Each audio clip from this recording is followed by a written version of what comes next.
C'est ça la sanction du Sénégal là? Elle est vite fait la sanction là. Il est vite fait le couscous.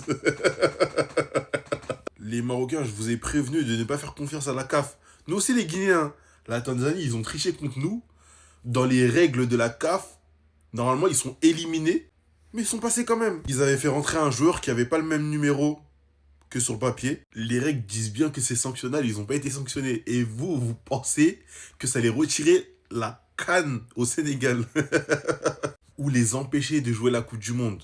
Maintenant, vu que les Sénégalais ils ont fait ça, si on joue chez un pays et que eux ils trichent, je m'en fous, on va tous sortir maintenant. On va sortir tout le temps maintenant. Comme ça, il y aura plus de triche. Comme c'est que ça la sanction, on va tous faire ça, hein. Non, en vrai, c'est chaud parce que c'est comme une deuxième défaite pour le Maroc. Je vous jure, hein. Parce qu'il y avait des Marocains qui croyaient vraiment à ça. Au moins, il y avait des Marocains lucides qui se disaient, mais vous pensez vraiment ils vont retirer? Vous pensez vraiment ils vont pas jouer la Coupe du Monde? Mais il y a des Marocains, ils y croyaient dur comme fer. Et là, c'est comme une deuxième défaite pour vous. Séchez vos larmes avec ma serviette.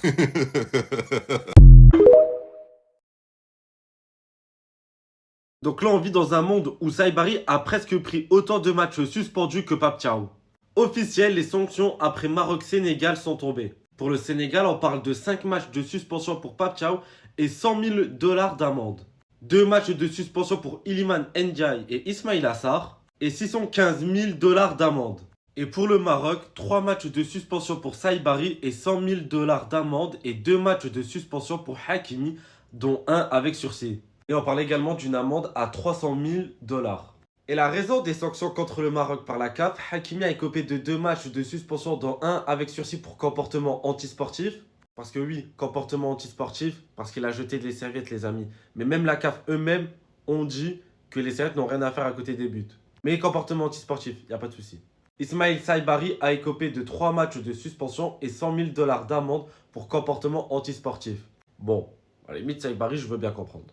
La Fédé marocaine de football a reçu 200 000 dollars d'amende pour comportement inapproprié des ramasseurs de balles du stade. Une autre de 100 000 dollars pour comportement inapproprié des joueurs de l'équipe nationale et de l'encadrement technique ayant envahi la zone d'examen de la VAR et entravé le travail de l'arbitre.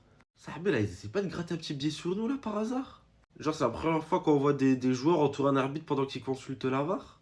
Et attendez, c'est pas fini, il y a une dernière de 15 000 dollars. Pour l'utilisation des lasers par ses supporters durant les matchs. C'est un peu de gratter, je trouve, non? Moi, il me renaît au Sénégal et aux sanctions. 5 matchs de suspension pour Pape Thiaw. Il y a un petit problème, là. Il y a un petit bug, rassurez-moi. Ils ont que ça. On a limite pris plus qu'eux. Bon, là, j'ai l'impression que le Maroc a plus été sanctionné par la CAF que le Sénégal. Peut-être pas en termes d'argent, d'amende, mais si vous regardez bien, 3 matchs de suspension, Saïbari, un Hakimi, Ndiaye Sarr, suspendu, Pape Thiaw, 5 matchs. 5 matchs. 5. Pour être honnête avec vous, je m'attendais à pire. Je m'attendais vraiment à ce que le Sénégal ait plus de sanctions. Donc là, je suis un petit peu, pas déçu, mais je me dis, c'est comme ça que tu les punis. Parce que là, tout le football africain est choqué de ce qu'il a vu durant la finale. Et c'est comme ça que tu punis le Sénégal. Je me dis que c'est un peu chaud. Je me dis que c'est un peu chaud. Mais bon, au moins, tout ça, c'est fini, c'est derrière nous. Maintenant, il y a une compétition qui arrive, la Coupe du Monde. À nous de nous concentrer, d'être focalisés dessus. Et passons à autre chose, hein. C'est bon. Maintenant, c'est sûr et certain, c'est l'aide, c'est dette, c'est fini. Même là, on a réussi à perdre contre le Sénégal, les frères, je suis dégoûté. Regardez les sanctions pour le Sénégal, mais aussi regardez les sanctions pour le Maroc. Vous savez à qui j'en veux, les gars? J'en veux à 2 personnes. Déjà, pour commencer, les journalistes qui t'ont vendu du rêve à certains supporters marocains. Alors moi, personnellement, j'y croyais pas depuis le début, hein, quand ça te parlait de retirer le titre de champion d'Afrique du Sénégal. Et franchement, je vous la vérité, je m'en foutais complètement qu'ils le retirent ou qu'ils le retirent pas, dans tous les cas. Mais j'en veux à ces journalistes qui t'ont inventé toute une histoire, tout un storytelling. Ah ouais, ils vont retirer le titre de champion d'Afrique au Sénégal. Pape Thiaw va prendre 5 ans de suspension. Ils vont donner 20 000 euros d'amende au Sénégal. Mané, il va aller en prison. Les frères, t'entendais des trucs de fou. T'entendais des trucs... Bon, j'abuse sur le Mané qui est en prison, mais pour le reste, tout ça, c'est vrai. Tout ça, on l'a vraiment entendu. Et c'est là où on est encore plus ridicule, les frères.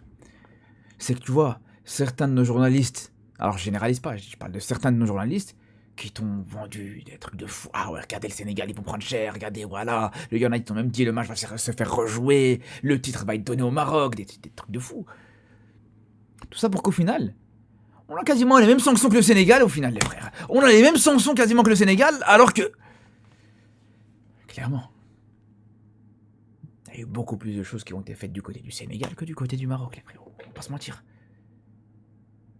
Déjà, quand on voit juste au niveau des dégâts matériels et humains qu'ont pu faire les supporters, bien sûr que c'est largement supérieur du côté du Sénégal que du côté du Maroc, où là, les supporters marocains ont été irréprochables. J'étais au stade, les supporters marocains ont été irréprochables. Pareil pour Pape Thiaw. Pape Thiaw qui s'en sort très bien. 5 matchs de suspension, franchement, il s'en sort très très bien. Il a autant de matchs que Saibari, qui a fait la chasse aux serviettes. Et c'est là où, en vrai de vrai, c'est là où j'en veux à Saibari et à Hakimi, les frères. Au final, t'aurais pu être prof dans cette histoire. T'en sortais très bien. Mais juste à cause de cette histoire de serviette, toi aussi tu te retrouves avec des amendes, des matchs de suspension, des choses comme ça. C'est là où je trouve que c'est dommage. Bon, les sanctions de la Confédération africaine de football sont tombées, autant pour le Maroc que pour le Sénégal. Et il y a une chose qui est sûre, c'est que ça va à l'encontre de toutes les déclarations qui ont été faites par Pape Thiaw, le sélectionneur de l'équipe du Sénégal. Puisque je tiens à rappeler que cet homme avait déclaré que le Maroc décidait d'absolument tout à la Confédération africaine de football, mais si ça avait été le cas, bien entendu, déjà le Maroc n'aurait pas été sanctionné. À savoir que le sélectionneur en question a été sanctionné à une amende à hauteur de 100 000 $, ce qui est énorme en réalité pour des ressortissants africains, une amende que lui-même va devoir payer, ainsi qu'à une suspension de 5 matchs officiel de la Confédération africaine de football. Et au total, la Fédération de football sénégalaise a été condamnée à une amende à hauteur de 615 000 $, donc ce qui est tout bonnement énorme. Et le Maroc, de son côté, a été condamné à une amende à hauteur de 315 000 $. Sachant que 2 joueurs également marocains ont été sanctionnés à des suspensions de match et l'un d'eux également à une amende à hauteur de 100 000 $ pour comportement antisportif. Sachant que de leur côté, les joueurs sénégalais n'ont été condamnés absolument à rien pour avoir quitté le terrain.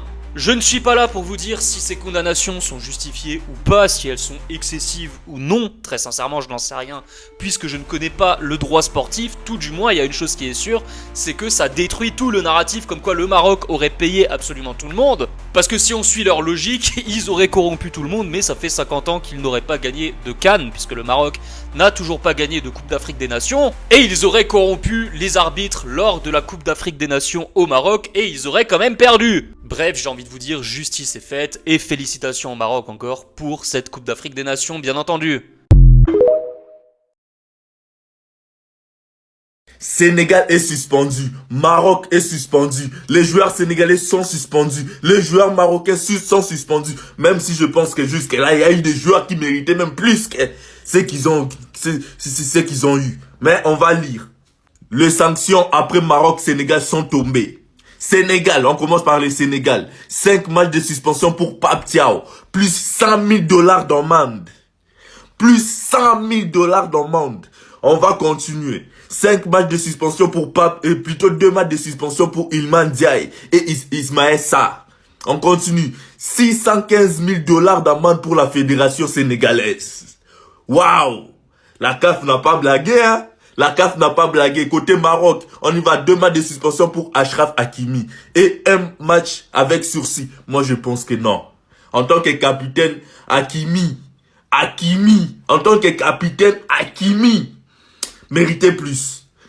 Il méritait plus. On continue. 3 matchs de suspension pour Saibari et plus 100 000 $ d'amende. Waouh. Waouh. La CAF va vraiment se faire de l'argent là. 300 000 $ d'amende pour la fédération marocaine. Ça va jouer.